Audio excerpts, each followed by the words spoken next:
Neuropsihijatrijska bolnica dr. Ivan Barbot Popovača dobila je vrijedne uređaje za podršku djeci s teškoćama učenja u školskom uspjehu. Sad smo osigurali jednu dijagnostičku metodu i jedan rehabilitacijski aparat za djecu sa poremećajem u razvoju govora i to će nam uvelike pomoći da pomognemo djeci. Digitalni logopedski set je uređaj koji obrađuje zvuk gotovo jednako brzo i precizno kao ljudski mozak. Konkretno ga mi ovdje koristimo u terapiji poremećaja glasa, poremećaja izgovora, poremećaja čitanja, pisanja. Humanitarna udruga RTL pomaže djeci.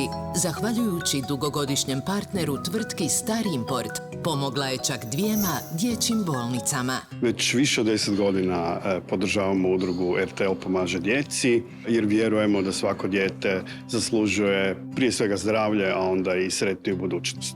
Ove godine podržavamo 2 projekta, to je bolnica na Srebrnjaku i bolnica za djecu i mlade Ivan Barbot u Popovači.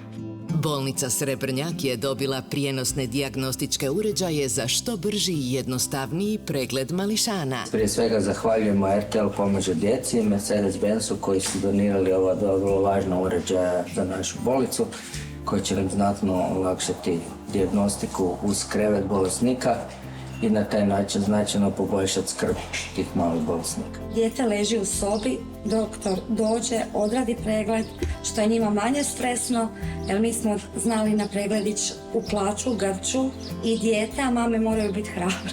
Tako da ovo je olakšalo i liječnicima i nama kao roditeljima puno.